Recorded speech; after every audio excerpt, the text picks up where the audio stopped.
Angie Andrews, Spiritual Eyesight. I have the glasses on. I mean, in my move and this relocation, I finally found the ability to put something on that would enlighten the natural with what's really going on in the spiritual.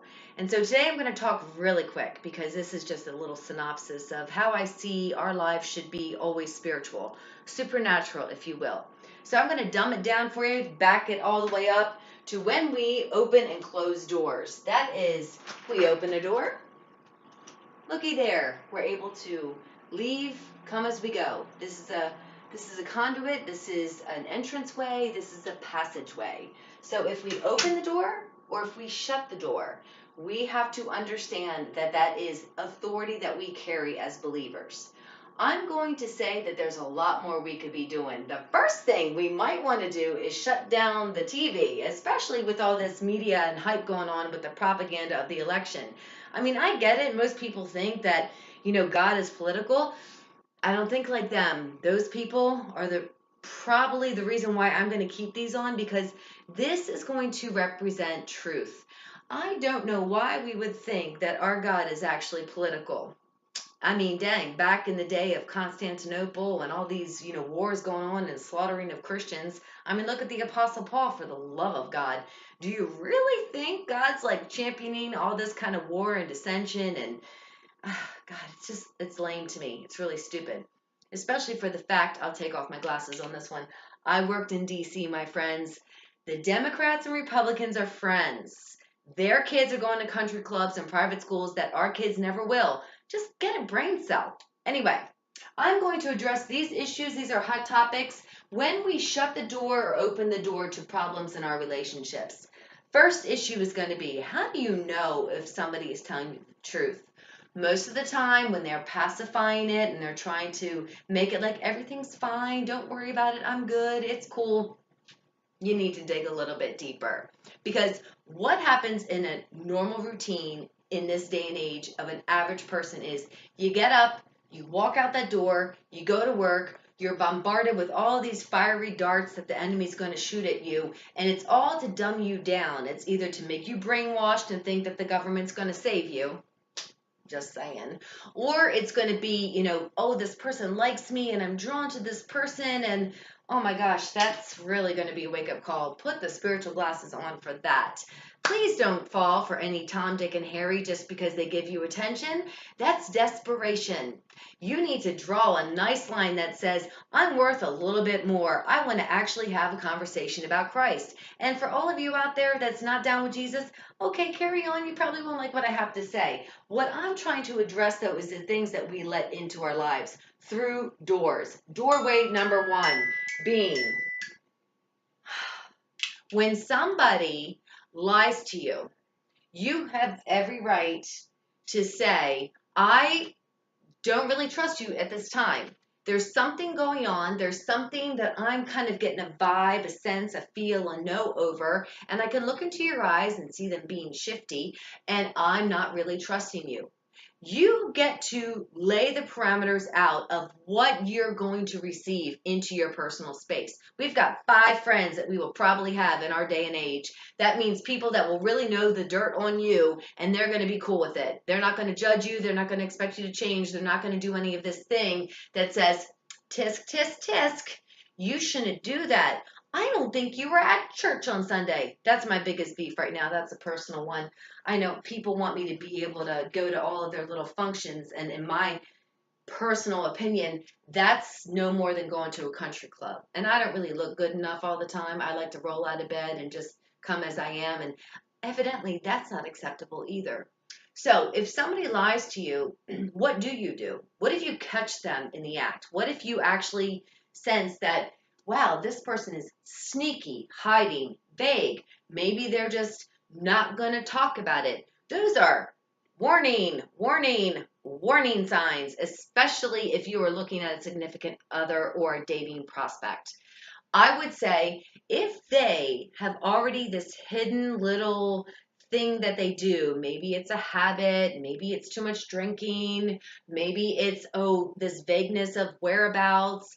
All of these things are red flags, because if you are capable of being an open book, you would need to attract a partner who's going to be doing the same thing. So is it true that when somebody comes to you or you catch them in a lie, that you're supposed to be the one to forgive and extend that grace?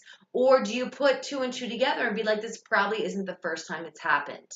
Most people that get DWIs have driven drunk behind the wheel 80 times prior.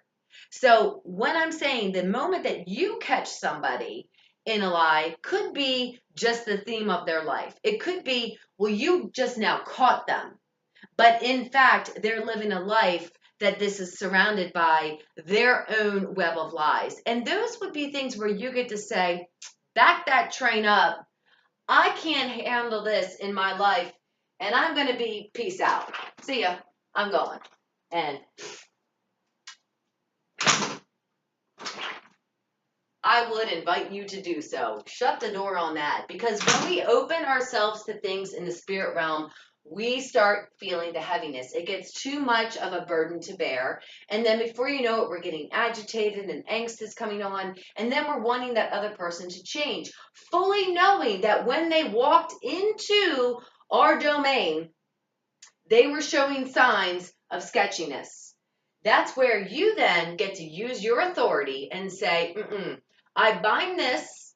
It's not going to wreak havoc in my life because I'm pursuing wholeness. I'm pursuing an inner healing. I want depth of the supernatural lifestyle. And this is where it has to stop. We all have the ability to change our minds when we're seeing these things of potential partners that aren't really lining up with where we're going in life. And it's not being mean. You've got to be your own best advocate. Otherwise, you're going to let every Tom, Dick, and Harry come in, and you're going to be like, like the wavering of the sand in the sea.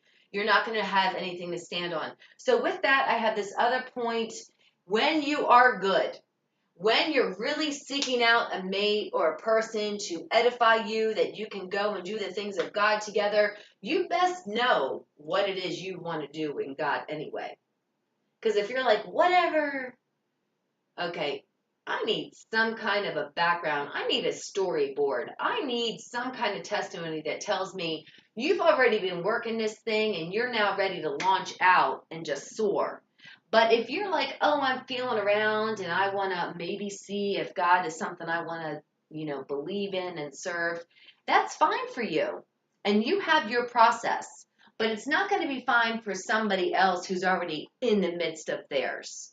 So the term equally yoked is that thing that everybody uses in the church circles because they're like, you both have to believe in Jesus and tisk, tisk, tisk.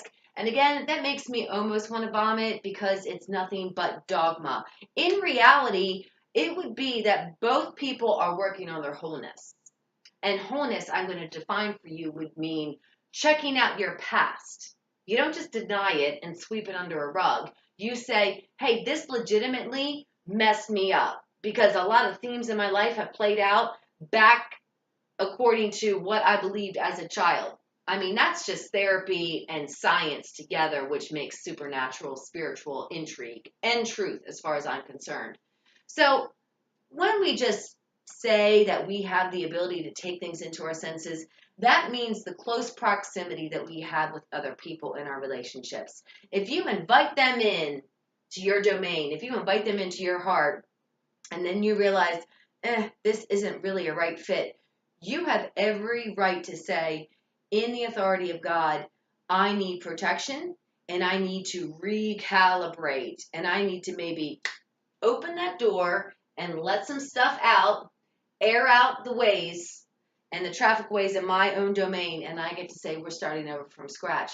Too many people get bogged down in relationships, even marriage, because they've had sex before marriage or they've spent all this time and it's an investment. Malarkey. Just get on the bandwagon and have your focus towards God. You put those spiritual glasses on and you look towards heaven and say, what is it that I need to know the full truth? Because I will never be able to grow in Christ and see the supernatural if I partner with somebody that's holding something back or that I'm sensing that they've probably lied about this in the past and I just happen to stumble upon it. That means I get to make the decision now. And I choose my own freedom to continue with God until there's somebody that's trustworthy and honest to come along and walk beside me. Just saying. And we're done.